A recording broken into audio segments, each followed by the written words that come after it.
Amid escalating global trade tensions, European Commission President Ursula von der Leyen and European Council President Antonio Costa arrived in Tokyo for a pivotal summit with Prime Minister Shigeru Ishiba, forging a strategic competitiveness alliance.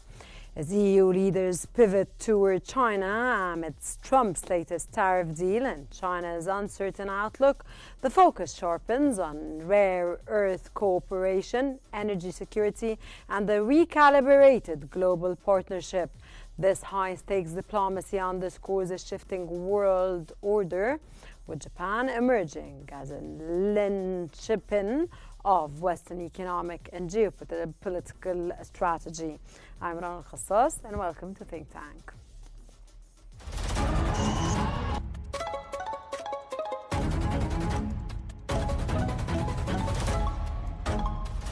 Our world is becoming unhinged.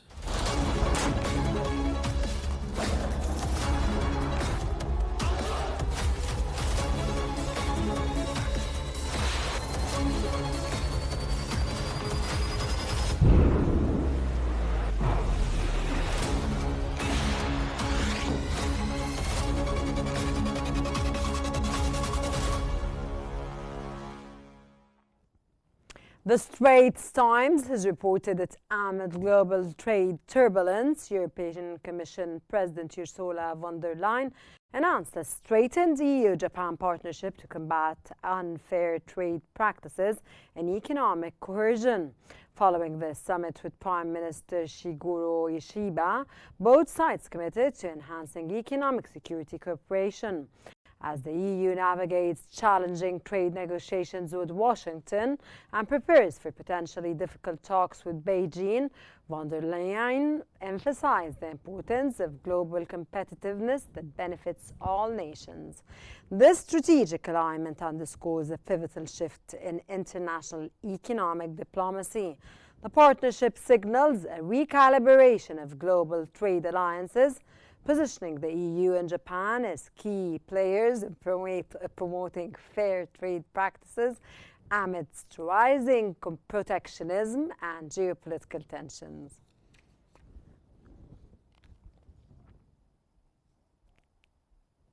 According to Mainichi Shimbun, today Japan-EU summit in Tokyo marks a pivotal moment amidst global uncertainties.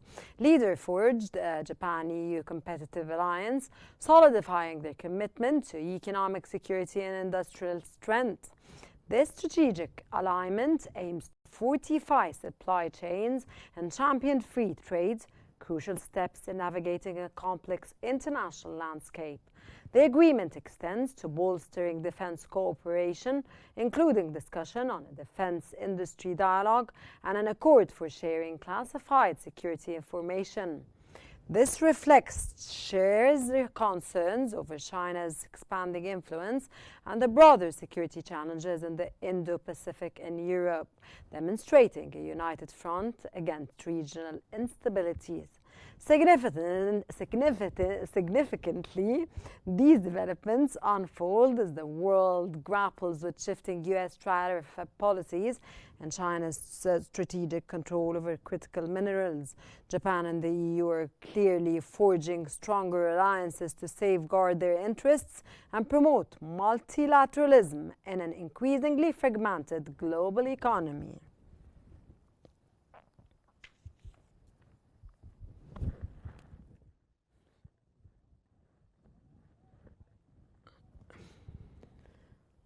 Tokyo takes center stage as EU leaders launch a strategic alliance with Japan, forging tech, energy and trade ties to reshape global power. This is more than diplomacy, it's a new world order in motion.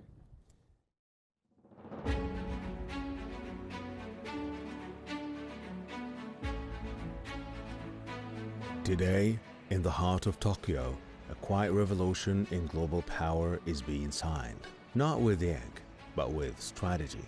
European Council President Antonio Costa and Commission President Ursula von der Leyen land in Japan not by accident, but by design, making Tokyo the first stop before Beijing.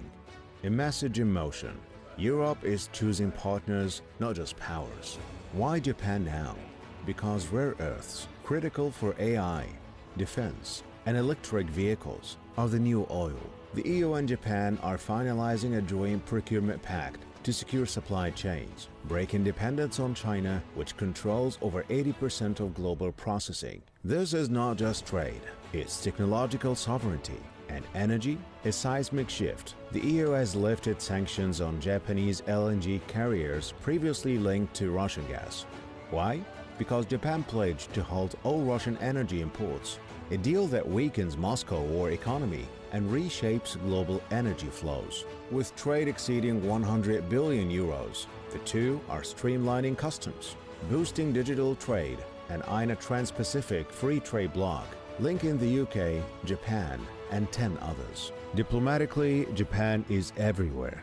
State Minister of Foreign Affairs Miyagi Takuma meets UN Secretary General Guterres in New York, signaling Tokyo's ambition not just economic clout, but moral authority. Top-ranked on the Henley Passport Index, freedom to travel to 193 countries, Japan's soft power is its stealth weapon, yet expectations in Beijing low.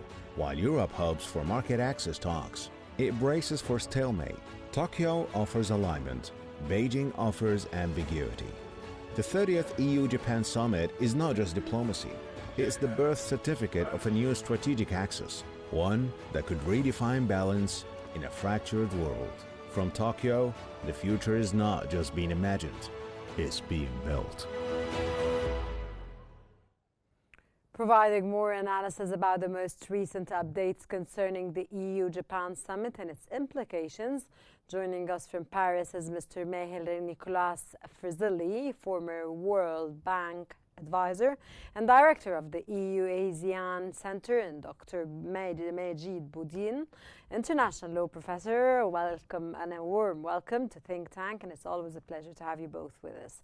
Mr. Frzili, how does the EU-Japan Competitiveness Alliance, especially on rare earths, joint procurement, strategically position Europe and Japan to counterbalance China's market dominance, and what are the realistic and economic hurdles in achieving this technological sovereignty? I'm delighted to join you today. To make a long story short, and I don't want to sound cynical, but I think that alliance amounts to nothing. Nothing, because it's a bit like a big party, and you have a guest arriving at your home at the very end when the party is over. Ursula von der Leyen and Antonio Costa's trip to Tokyo, completely irrelevant and even ridiculous. First, Sunday night, we got the result of the upper house chamber election in Japan, which were a disaster for the ruling party. It's called the Liberal, the party of Prime Minister Shigeru Ishiba is called the Liberal Democratic Party. It's a center-right, technocratic, elitist party, pro-NATO, so pro-NATO, pro-EU, etc. And that party got completely hammered by Japanese voters 2 days ago, both on the right and on the left. So that party is completely crushed. It's the lowest result they got since the year 1946. That's a long time. And now there are even rumors, persisting rumors, that Prime Minister Shigeru Ishiba may be forced to resign in the coming days. So when you receive foreign guests in your country and you're the Prime Minister and the local press is saying, that guy is going to resign in 2 weeks, is not good. But something more profound happened today. Earlier today in the morning Asian and European time today, it happened yesterday at 11 p.m. or midnight American time. Prime Minister Shigeru Ishiba agreed to all the terms which Trump had been trying to impose on him for the past 4 months. And why did he agree earlier today? Because there is a deadline coming on August 1st, and the Japanese panicked. So after 3.5 months of tough negotiations and hesitations, the Japanese agreed to everything which Trump demanded, including in writing, in the name of the Japanese government, in the name of the Japanese people, in writing, the Prime Minister of Japan agreed that Japanese private sector companies would invest in the next 2-3 years $600 billion of additional money to build factories, not in Japan, to build factories in Oklahoma, Ohio, Kentucky, New York, and create new jobs, not in their own country, but in a foreign country called the US.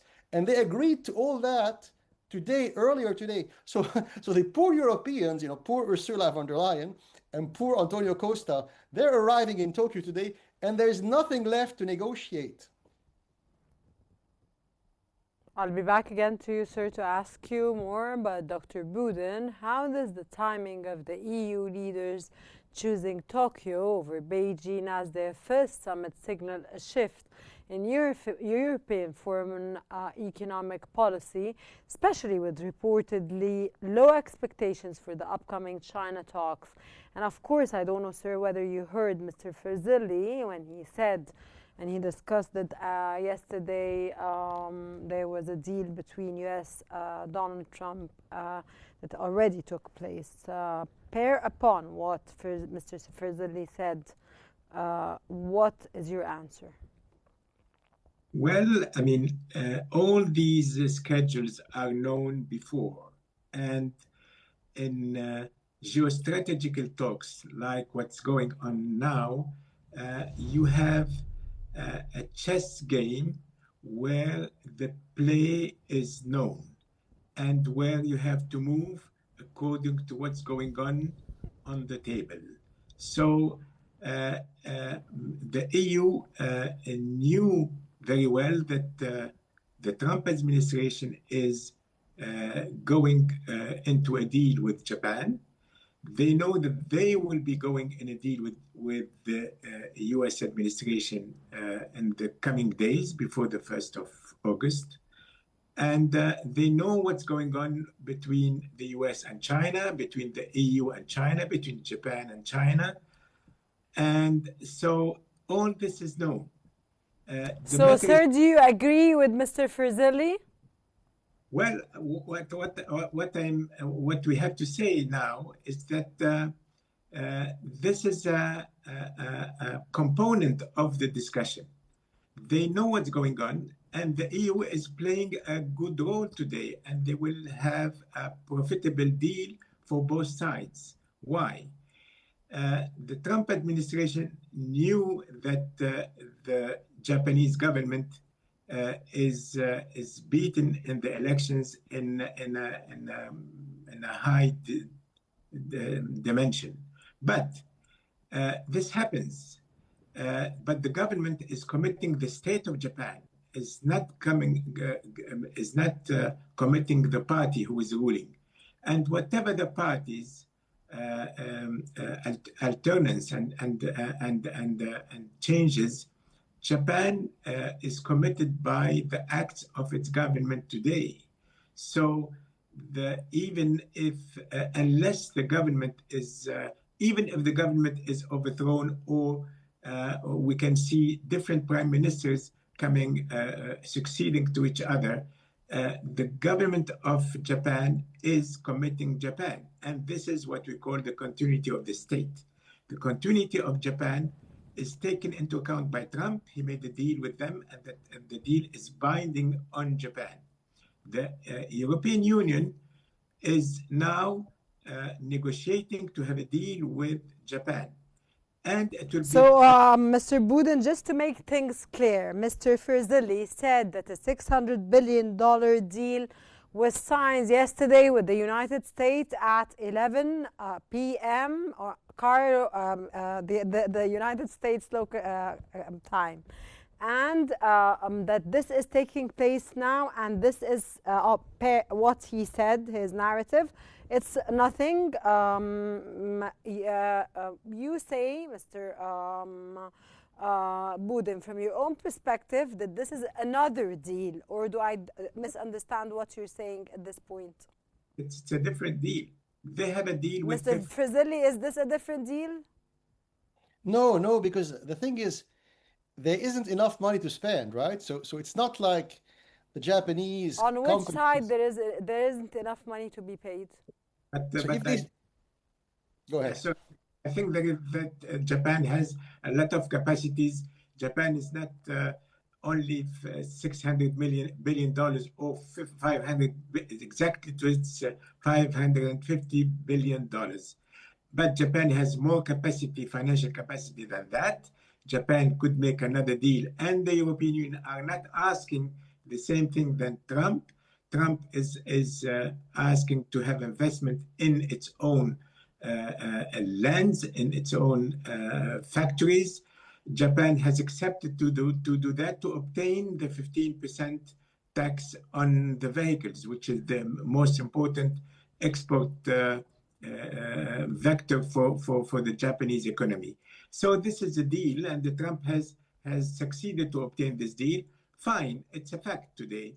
And but the EU is having a different view in the deal. They don't want Japan to come and invest in the European countries. They want to have a different cooperation. They want to improve cooperation on defense, which is new because Japan was close to this sector, because Japan has no army, and it was forbidden to have an army since the Second World War. Japan now is opening on that. The European military industry is willing to go in Japan and to develop cooperation. This will be more than the $550 billion deal with Japan in the next few years. Mr. Frizzelli, you wanted to say something. Yeah, I want to say that, it's not, I don't think that Japan has no military spending. I mean, Japan is already spending $60 billion per year on military expenses. So that's much more than most European countries. And they will never buy, the Europeans are delusional. The Japanese will never, ever buy weapon systems from Italy or Germany and France. It's just impossible, because the Japanese army, the Japanese military, and once again, they already spend more than $60 billion per year. Their military hardware is 90% plus made in America. And this will never, ever change. That's a delusion. But there's a bigger delusion from the part of the Japanese, because the world changed dramatically in April of 2025, 4 months ago, right? Less than 4 months ago. The world, which was, governed, but what we should call, neoconservatism or neoliberalism, right?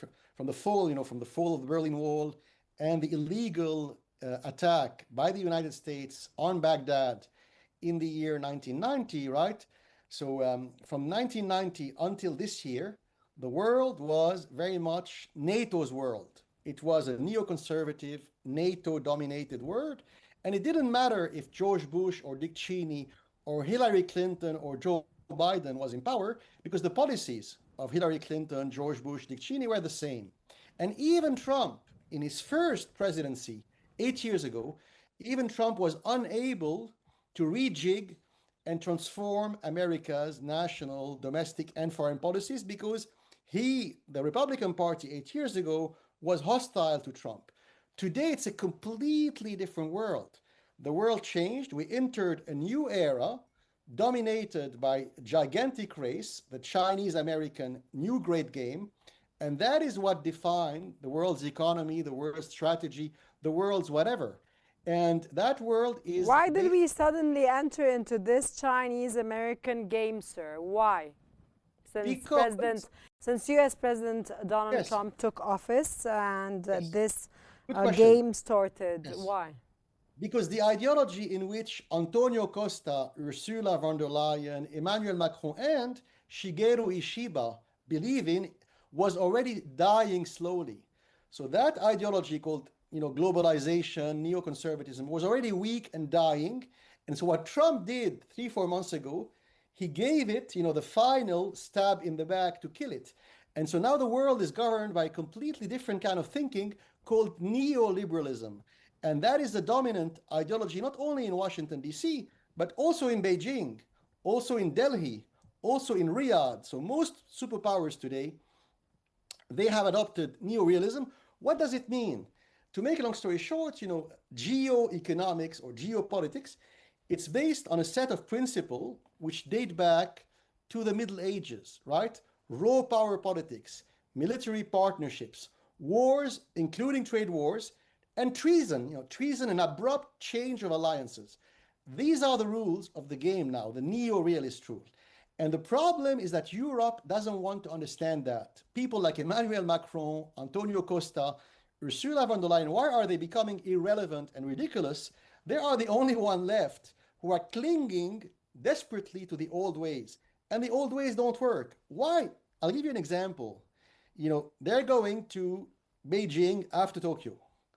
Before arriving in Beijing to try, why are they going to Beijing? Very simply, they want to find a semblance of balance, right? America is hostile to them. America is pressuring the European Union on the commercial and economic and financial front. And they are saying, oh my God, we need an alternative. We need something that will give us a balance, the balance of power, to better negotiate with Washington. So they're going to Beijing. But before going to Beijing, in the past 10, 15, 20 years, Antonio Costa, Ursula von der Leyen, and Emmanuel Macron are on the record for saying, we hate the Chinese Politburo. We think China Got is to your point, sir. I'll be back again. Dr. Boudin, what are the specific legal and institutional frameworks required to make an operation the proposed Japan-EU dialogue on defense industry cooperation and the exchange of classified information, and how might these initiatives navigate potential conflicts with existing U.S. security paradigms, sir? While it's a fact that the Japanese are spending a lot of money on defense, they are spending a lot of money on defensive military industry, not on multi-dimensional military defense. So there is a shift in the paradigms of the military industry in Japan, like what's happening in Germany. Germany and Japan had the same position after the Second World War. Now the situation is changing, and they are taking into account the change in the world after the invasion by Russia of Ukraine. Of the Ukrainian territory. But the world is not shifting from a global world or from a world ruled by the state of law or and the relationship ruled by international law to a world governed by the brutality of force. There is an attempt to overthrow the international public order, which is based on international law. Trump is trying to do that. Putin is trying to do that. But even China, if in fact is trying to do that, China is still cautious about that. And there is an attempt from China, India, the Trump administration to impose America first, India first, China first, Russia first, etc. But still, there is a cooperation, and we have to find solutions. So the game on the table is not black and white. We did not shift from the situation of the international relations. Dr. Majid Boudin, with your final words, the game on the table is not black and white. And of course, Mr. Meher Ferzili, which sees that the competitive alliance is not on the table to start with, and he is not convinced with. And of course, I wanted him to have the right to answer what I'm saying, but this were the conclusion of today's episode. On both sides, Dr. Boudin is with, and Mr. Ferzili is against. where the world will wait and see what's going to be happening.